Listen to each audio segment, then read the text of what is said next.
Dale.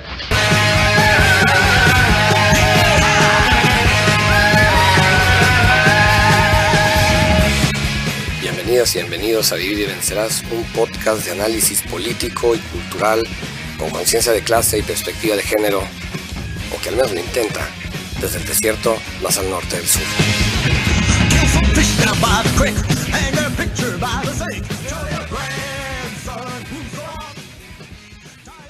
La gente con el dinero, con la capacidad de invertir y con los medios de producción, toda la vida lo que en realidad ha querido ser es ser de la nobleza. Como ellos no les tocó ser reyes, porque los reyes venían desde más atrás, ¿no? En la Edad Media y en lo clásico, y ellos ya les tocó ser los chalanes en un primer momento, a finales de la Edad Media y en el mercantilismo, y se aferraron tanto que lograron incluso someter a la nobleza al poder del dinero, inclusive a la iglesia, ¿no? Y en ese sentido el dinero se volvió como el nuevo Dios, y estos sus principales representantes en la tierra.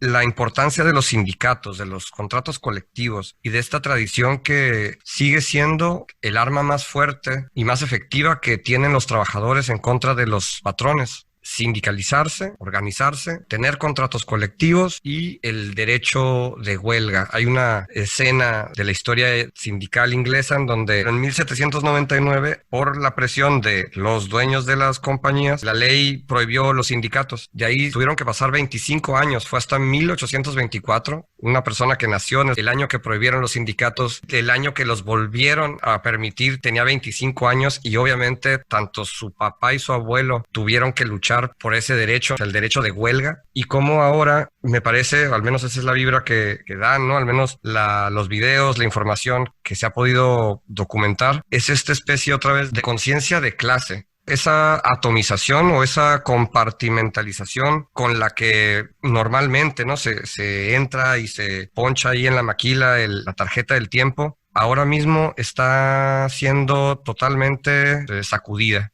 ¿Qué sigue, no, para los trabajadores? Porque esto definitivamente está continuando, ¿no? O sea, los últimos días la Secretaría del Trabajo de aquí de Baja California ha estado cerrando varias empresas, básicamente por la presión pública, ¿no? O sea, solos los patrones no van a parar, y el gobierno, si no fuera porque se les está revelando básicamente su principal fuerza de trabajo, estoy seguro que tampoco hace nada.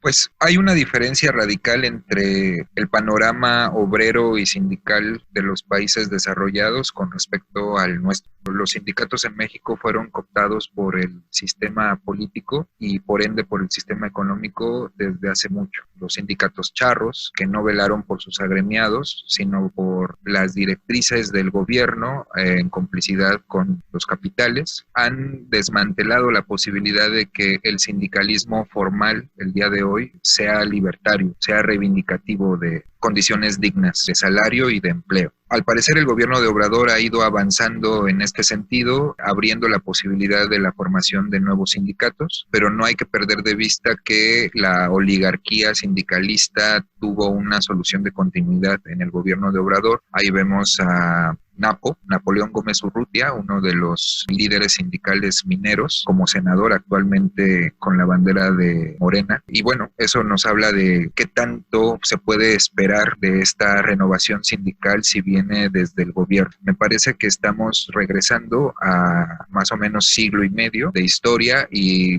la situación de la clase trabajadora el día de hoy es muy similar a su punto de partida. En circunstancias límite como estas, tenemos que reactivar el mutualismo, la solidaridad entre la clase trabajadora, entre los obreros, en condiciones más difíciles porque se encuentran dispersos. Me refiero a que los lugares en donde habitan se encuentran lejos de sus núcleos de trabajo, y esta dispersión hace difícil que se organicen, hace difícil que se entable la solidaridad entre compañeros o compañeras de labor, pero tenemos que avivar entonces la solidaridad de clase. Tenemos que pensar en los barrios populares como lugares de organización en los cuales el mutualismo sea el punto de partida, primero para sobrevivir y después para luchar por recuperar lo que nuestros abuelos habían conquistado para nosotros y que hemos dejado perder progresivamente. Ahora, en el escenario de los países desarrollados, que son los que buscarán sobrevivir a expensas del sufrimiento del tercer mundo, tenemos un panorama completamente distinto y tal vez podríamos tomar nota de algunas acciones. Por ejemplo, en Alemania, Angela Merkel está hablando de la posibilidad de incluso nacionalizar algunas de las empresas de ese país. Pero mucho ojo, es un país que tiene industria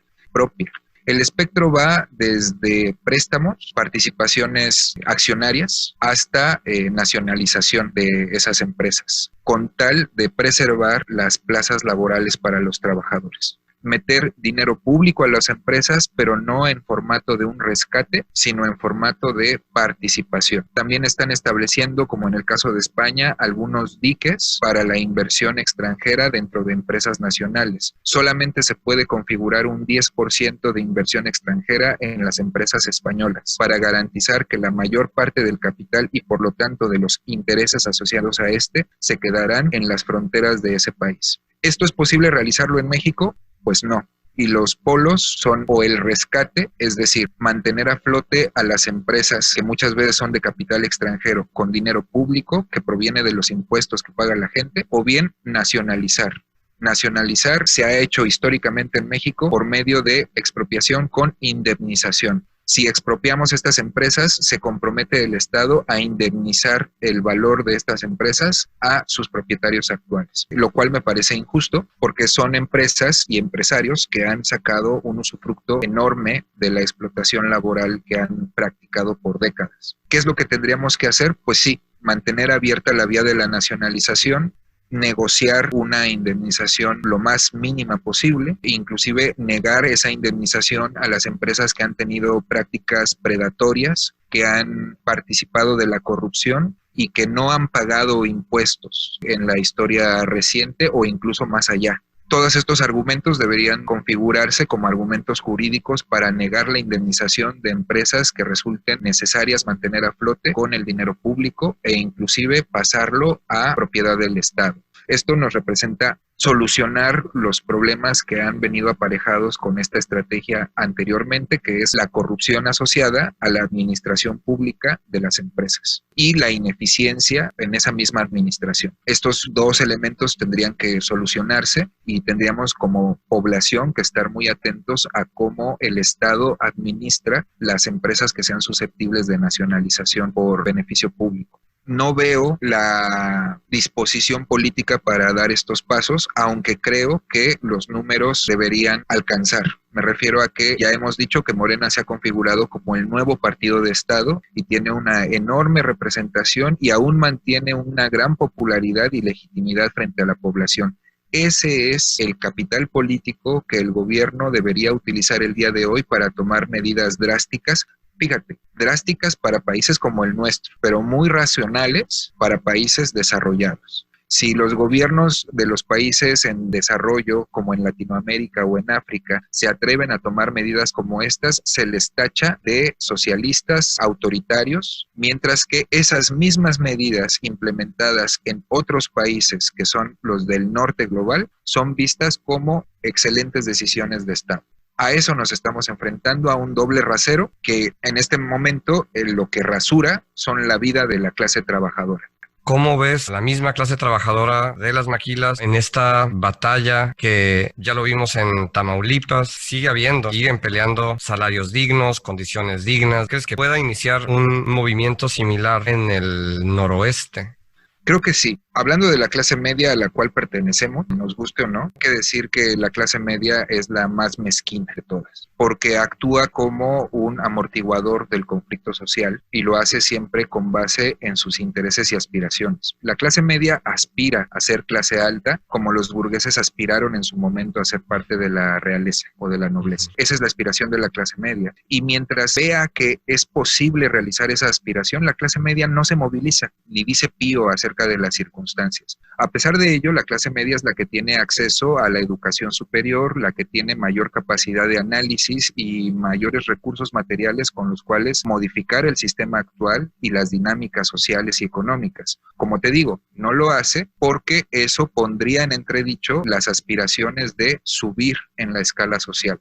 es cuando la clase media se enfrenta a la amenaza de caer a un escalafón inferior, a dejar de ser clase media y formar parte de la clase baja. Es en ese momento que la clase media se puede volver revolucionaria, porque como lo hemos dicho, son los que tienen los recursos tanto intelectuales como materiales para poder transformar la realidad social. Es entonces cuando la clase media se coloca como líder de la clase oprimida en un movimiento de reestructuración que cuando triunfa es revolucionario. Pero una vez instalada en el poder, una vez que haya desplazado a la oligarquía anterior, esa clase media se vuelve a sí misma oligarquía y empieza a cometer los sinsentidos que cometieron sus antecesores. Así que efectivamente habría que ver cómo evolucionan las cosas. La clase media se está sometiendo cada vez a mayor presión y a una mayor amenaza de esta degradación de su estatus, y son las condiciones históricas de las revoluciones. Pero nunca nos hemos encontrado en una situación como la actual, tan integrada globalmente, en donde el poder tiene facilidad de imponer sus designios por la vía militar y bélica, de maneras ultra sofisticadas, con tecnologías que ya ni siquiera requieren que sus soldados se arriesguen en el frente de batalla, sino simplemente operar drones que lancen estas eufemísticas bombas inteligentes.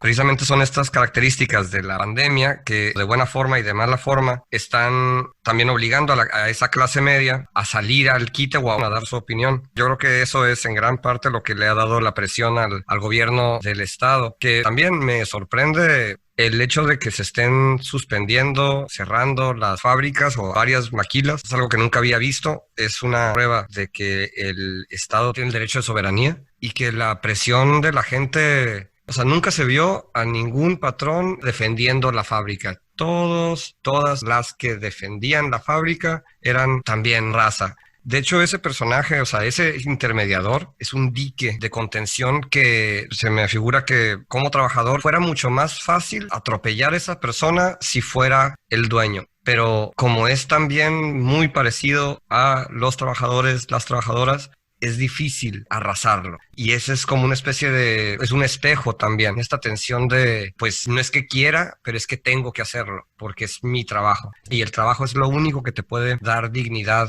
Y un trabajo honrado, no un trabajo como Dios manda, dicen los que saben.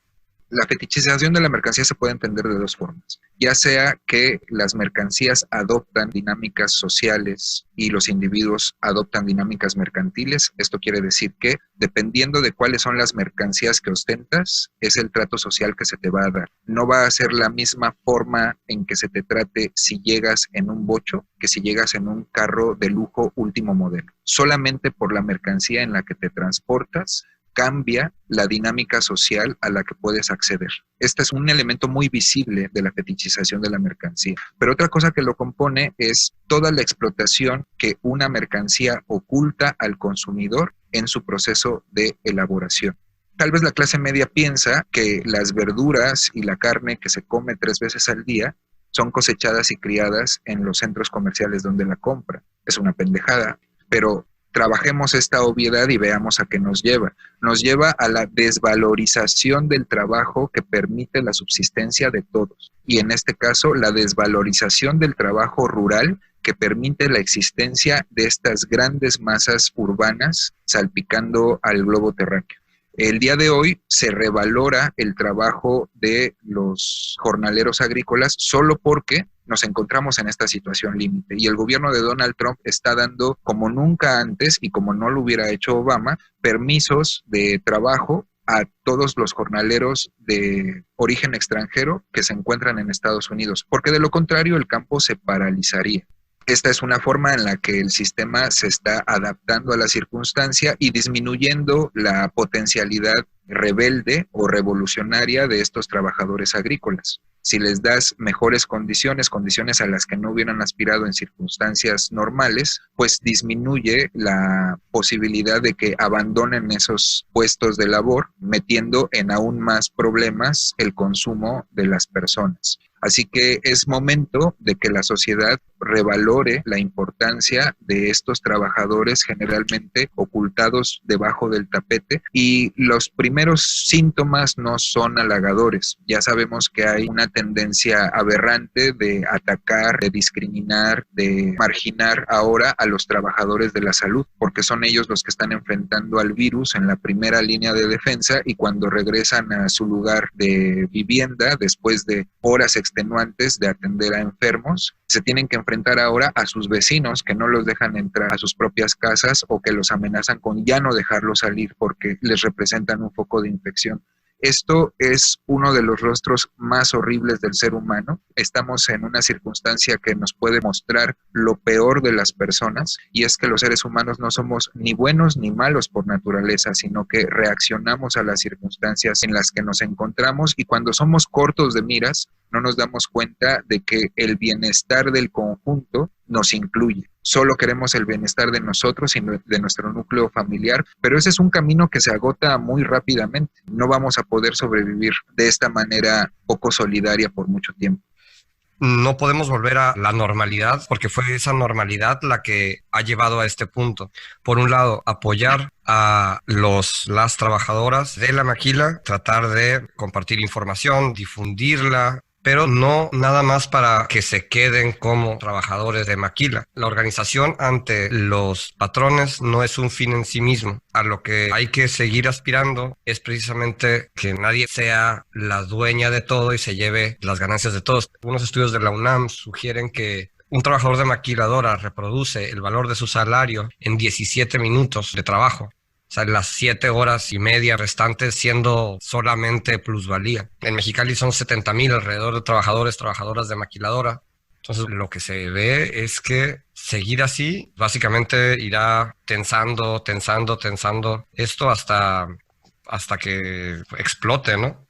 Sí, hay algunos que lo desean porque quieren ver la revuelta final que desmontará el sistema capitalista. Hay quienes están conscientes de que eso representa pues un drama humano de millones de vidas perdidas y tal vez es inevitable, no lo sabemos, pero tratando de ver hacia adelante y de manera más humana, esta crisis nos debe presentar la oportunidad de identificar cuáles son las prioridades, de tener un entendimiento más claro y mucho menos abigarrado de lo que es la economía. Recordemos que la economía es el conjunto de actividades que satisfacen las necesidades humanas, pero si esas necesidades son artificiales e impuestas por un sistema para aspirar a un consumo indefinido, a lo único que nos va a llevar es al abismo. Tenemos que regresar a lo básico, tenemos que entender que podemos vivir una vida digna, una vida feliz y satisfactoria sin la necesidad de consumir eternamente e indefinidamente. Cambiar nuestros hábitos de consumo impactará en las formas en las que producimos, impactará en la explotación que hacemos tanto de las personas como del medio ambiente y nos ubicará en un horizonte más sustentable de existencia. Esa es la invitación que le damos a todos nuestros radioescuchas, así como de no considerar héroes a los trabajadores de la salud o a los trabajadores de limpia o a los trabajadores agrícolas. No necesitan que los elevemos al grado de héroes. Lo que necesitan es mejores condiciones de empleo, necesitan tener las condiciones que les garanticen que sobrevivirán a esta circunstancia, ya que son ellos los que están poniendo el pecho para que el resto de la humanidad pueda sobrevivir, y necesitan condiciones materiales de existencia que les den la oportunidad de desarrollarse a ellos y a sus familias, aspirando a un futuro prometedor, no a un futuro paupérrimo como lo es el día de hoy.